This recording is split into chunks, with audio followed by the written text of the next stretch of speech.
Il existe un décuple secret de l'amitié divine. Par une révélation graduelle, Dieu en dévoila un aspect à Abraham à chaque apparition. S'il existe un escalier dans votre maison, vous ne sautez pas par-dessus les marches, mais vous les gravissez une à une. Ainsi en fut-il d'Abraham. Dieu lui apparut dans Genèse 12 à 2 reprises, puis au chapitre 13, 14 et 15. Genèse 17 relate la sixième apparition divine. Abraham était âgé de 99 ans et avait dépassé l'âge où un homme peut espérer engendrer un fils. Lui et sa femme étaient devenus semblables à des arbres secs.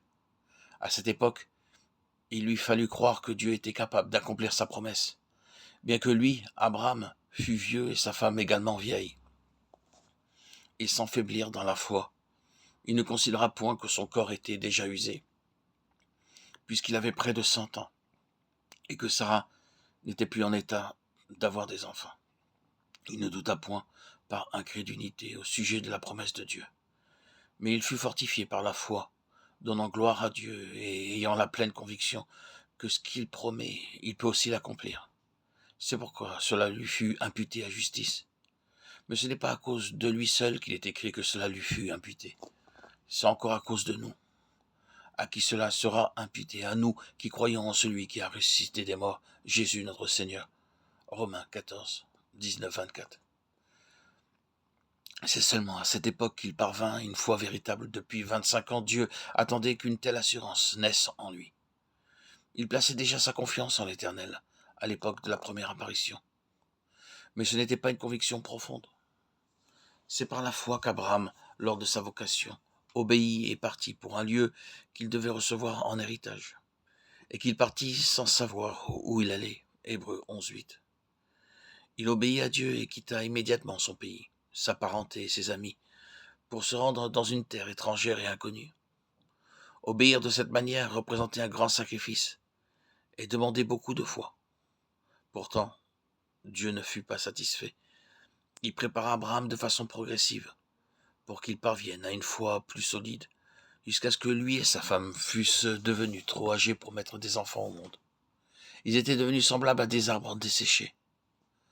Ils n'avaient pu procréer si Dieu n'avait insufflé dans leur corps une vie nouvelle. C'est cela le grand secret de la foi, par laquelle ils comprirent quelque chose à la puissance de résurrection.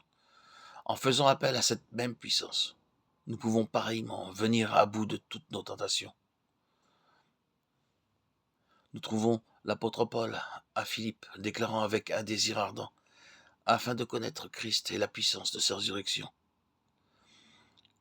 Au fil des années, Dieu avait puissamment agi au travers de son ministère, qui avait été marqué par l'accomplissement de nombreux miracles.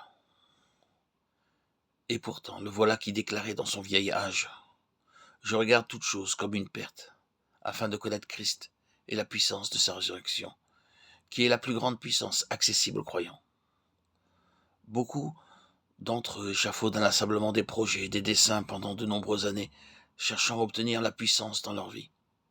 Ils affrontent de nombreux échecs au cours de leur existence et restent pourtant stériles dans leur vie spirituelle.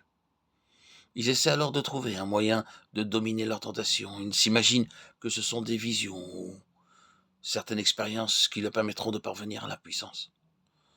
Tout cela n'empêche pas qu'ils restent faibles, car ils ne se rendent pas compte que la puissance de résurrection est à leur disposition.